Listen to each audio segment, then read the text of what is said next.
Hey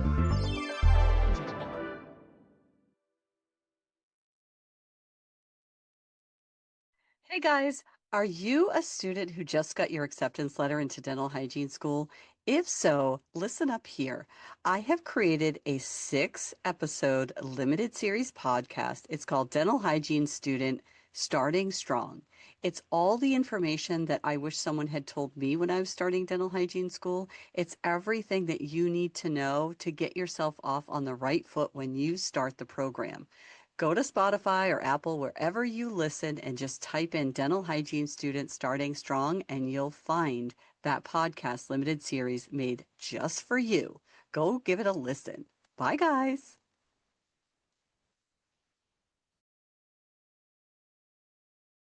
Hey, everyone. Welcome back to The Happy Flosser. This is a podcast that helps you feel grounded, capable, and connected in the beautiful chaos of dental hygiene school. I'm your host, Billie, and today we are going to talk about something that every single student experiences, but almost no one admits out loud. It is called the comparison trap. The comparison trap happens in that moment when you look around the clinic or you look around the classroom and you suddenly feel like everyone else is doing better, they have it figured out, they are learning faster, or they're somehow just getting it in a way that maybe you're not. And if you have ever felt behind, maybe less than, not as smart, not as capable, or feel like you are the only one who is struggling, this episode is for you guys. So let's talk about what the comparison trap actually is. And the reason why this is such an important topic that I want to talk about is because I notice when I talk with students that once they identify and recognize that they are in this comparison trap loop cycle, it gives them the first indication of how to get out of it. And they get their joy back once they identify it and they're able to get out of it. So I want to talk about it. The trap is quiet, sneaky, and it's like this little voice that says, why is why is she finishing her requirements already and I'm not even halfway done? How does he always know the right answer? How come they seem like they have it all put together and I'm barely hanging on? Why am I the only one struggling with this? I feel like I don't get it. All right? It's this mental habit of measuring your progress against someone else, not their progress. You're measuring your progress and your struggle with someone else's highlight reel. So, guys, we don't see other people's struggle. We see their successes. We ignore the hill that they climbed in order to get there. Comparison is not about them. It's about the story that you are telling yourself about them. So it is impossible to know someone else's journey and how they arrived, where they arrived, and you are interpreting how they arrived and how they appear based on your own internal dialogue. And I have to tell you, dental hygiene school actually creates the perfect environment for comparison, right? It's another one of those hidden curriculums of you having to learn how to overcome this whole thing called dental hygiene school.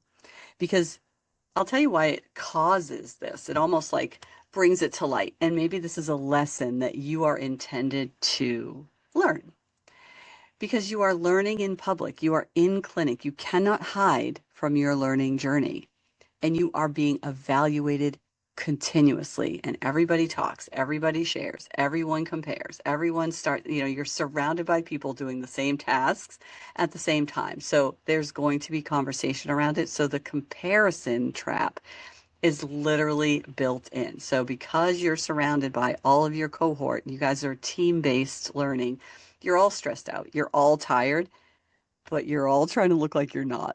Right? It's like a pressure cooker, and comparison literally thrives and survives in that type of environment, in the pressure cooker. And I've been trying to consider when I was writing the show notes of this episode, I was thinking, Why is it that so many students every single year, year after year, I have these conversations with students, and I can say to you that comparison is the killer of joy, but it still happens. So I decided I would break down like why comparison feels so automatic and expected in this program. And here's what I've come to figure out. You guys all learn at different speeds. So if you put 40 students in a room together, some students will pick up instrumentation rather quickly. Some will not. Some really struggle with instrumentation. Some students will literally master radiology early, as if they've always done it. Like chemistry, like the way that their brain works, it makes sense. Radiology makes sense to them. They can bisect, they can see the angles, they can understand the shapes, and they can know what adjustments to make. And some students just do not. Some students seem so incredibly natural when they're talking with patients. They don't seem like they're at a loss for words, that they're nervous, that they feel very comfortable, or they look like it's a natural fit for them with patient care. And some students like literally shine academically. When they're in the didactic courses, they just seem to they stay organized, they seem to be on top of all the tasks, they're on ahead of time on assessments, they understand how they learn, they understand how to recall, they can pull the information out of their head. They literally seem like they have it all figured out. Not one student excels at everything, even though it looks like they do. I want to remind you that you are only seeing the outside. You see someone's polished moment, not their messy practice. You see their confidence. Very rarely do you see their self-doubt. You see their success, not their late night panic, not their meltdown in the car on the way in. The environment of dental hygiene school is competitive by design, right? Not intentionally, but literally getting in is highly competitive. And then the structure of clinic, the structure of grading, and the evaluation literally creates comparison loops that just happen over and over and over. And that can be so incredibly challenging to not kind of fall into that trap. And man, guys, you are building a professional identity. Like, who do I want to be? What type of clinician do I want to be? And identity work is incredibly vulnerable. So when you are unsure who you are as a clinician, it can be really easy to look around for clues. And for some reason, when we are vulnerable to our identity, we look for clues that prove that we are not worthy. Okay, let me say that again in a different way. We look for the negative outcomes as a natural tendency. That's just how humans are wired. When we're unsure, when we're vulnerable, we're looking for confirmation and clues that we can't do it, that we are not on task, that we don't belong. Okay, so or that we're not enough. This is something that you really need to identify. And then when you can see it in action, and then you can recognize that it's not actually true. Because here's the hidden cost of comparison if you don't take the time to recognize it and sabotage it in its tracks. It can really make you feel terrible about yourself. And that can change how you learn, right? It can change how you show up. It leads to things like rushing through skills just to keep up, even though you're actually not really behind as far as the faculty are concerned. This is all in your own perception, in your own belief system. You may avoid questions because you don't want to look behind. And then you end up getting yourself behind with self-sabotage because you didn't ask the questions, because you were you were doing your comparison stuff. And what it also shows, the hidden cost can also reveal that you feel ashamed of the actual normal learning curve that takes place. And by nature, you'll end up losing confidence in your own progress. And what ultimately happens if you don't self-correct or a faculty doesn't step in to assure you that this is a comparison loop and helps you identify it and really overcome it, you'll end up disconnecting from your classmates instead of actually learning from one another. And guys, you need each other to get through this. Because when you start to disconnect from your classmates, you want to make sure that you stay connected because it's easier for you to actually believe that you're the only one struggling if you get disconnected. So if all of a sudden you are not engaging with your classmates, with your cohort, it can actually exacerbate that comparison dialogue that you're having with yourself. Comparison will literally steal your ability to see your own growth. Ugh, that just perpetuates the loop, right? And so if you actually stop seeing your own growth, no matter how small, right? That patient who actually complimented your gentle touch, the faculty member who said to you, really nice job today. That skill that you couldn't do last month, but now you can do, the confidence that you've built quietly, slowly, and steadily, that we all start to see as faculty, that comparison loop will actually blind you to your own becoming. You'll actually not see the progress you're making, which is the exact thing that you need to see in order to overcome the comparison. So see how it's like a self-sabotage loop? It's terrible. So when I see a student experiencing this, I jump right in to say, okay, let's go back and read your reflection log from September when you were struggling with something like hand washing, and now we're onto instrumentation. What great progress you've made. So do that yourself. Like really look inside yourself to say, I know I'm growing. I just don't see it. I need some evidence, right? And help yourself overcome that loop, that comparison loop. And reframing your timeline, right? You are not behind. There's a truth that students rarely hear. All right. And here it is. There is no universal timeline for becoming a competent clinician. Let me say that again. There is no universal timeline that says how long it should take for you to become a competent clinician. Some students bloom early, some students bloom late, some students bloom sideways. Some students bloom in ways that they don't even recognize until after they graduate.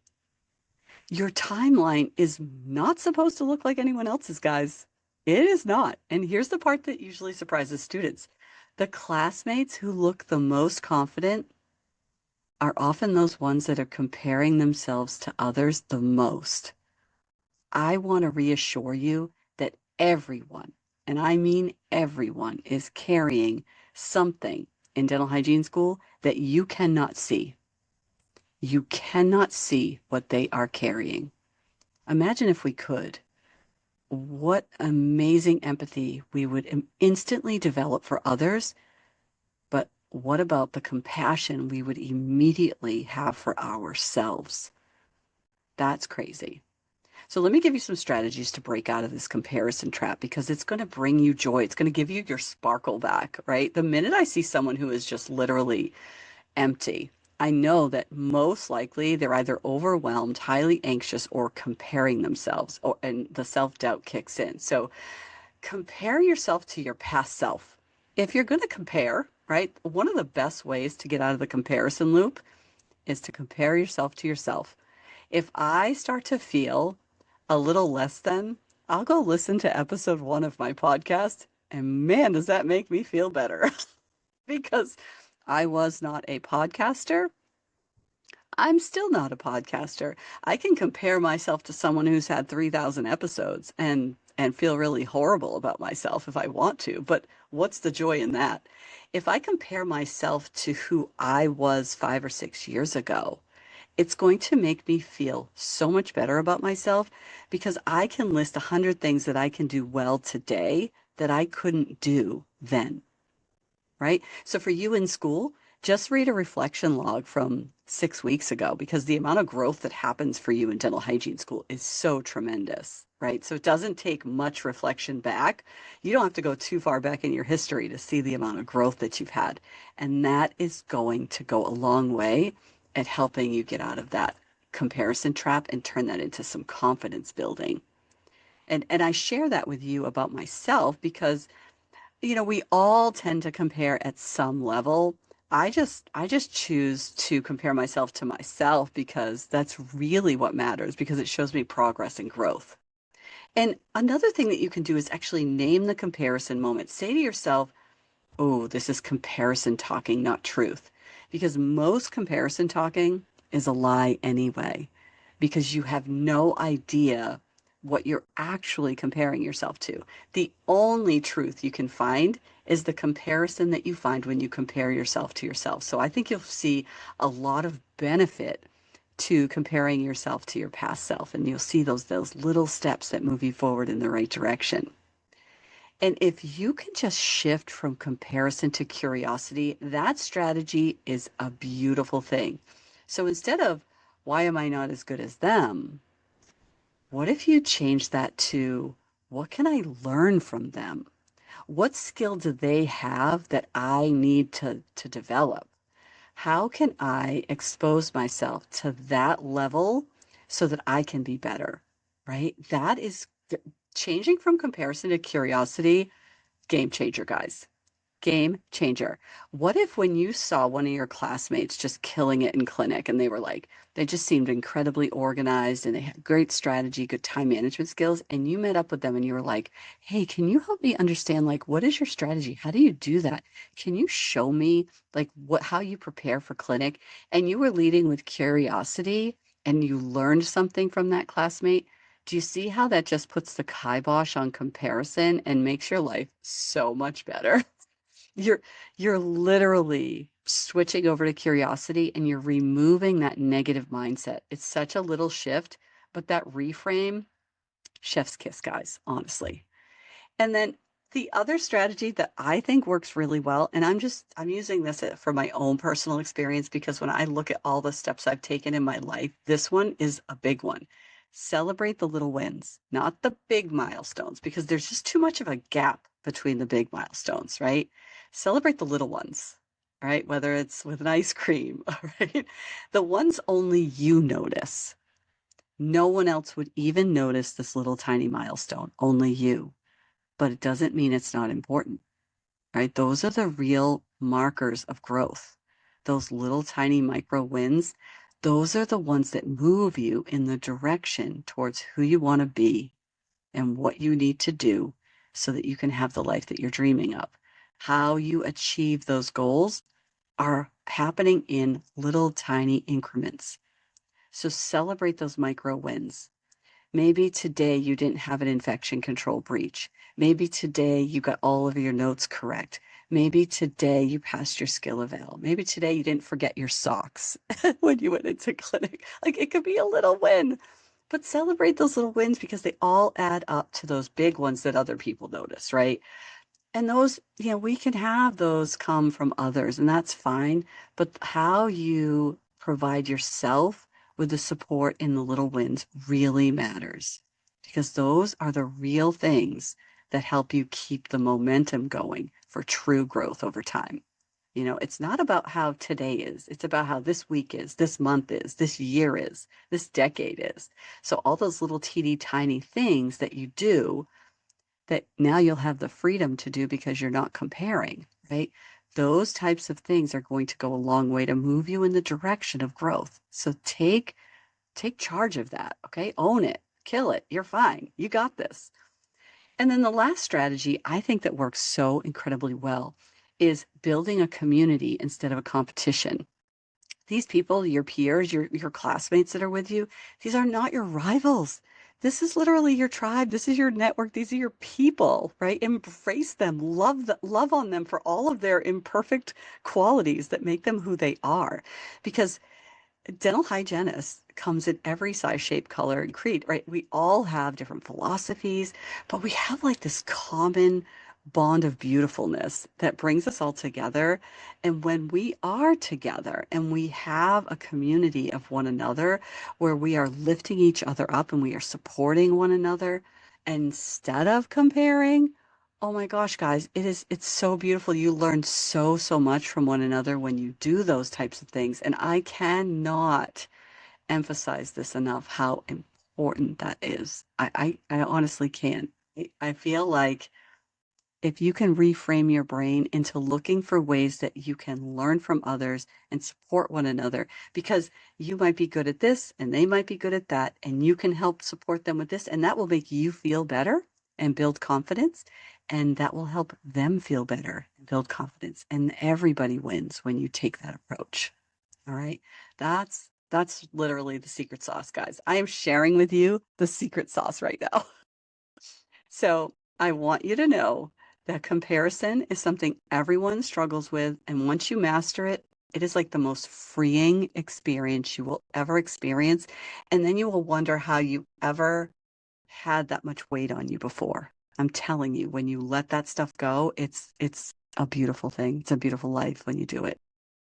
If this episode sparks something for you, share it with a classmate. Bring it to your next study group. Talk about it, guys. Share the wins, share the struggles too, right? Use it as a conversation starter with your friends, with your study group. Let's make this a conversation that builds you up and stops the comparison loop, right? So that it's out in the open for you to all share in the struggle and share in the progress together. Until next time, keep breathing, keep learning, keep growing little by little. All right, I'll see you soon.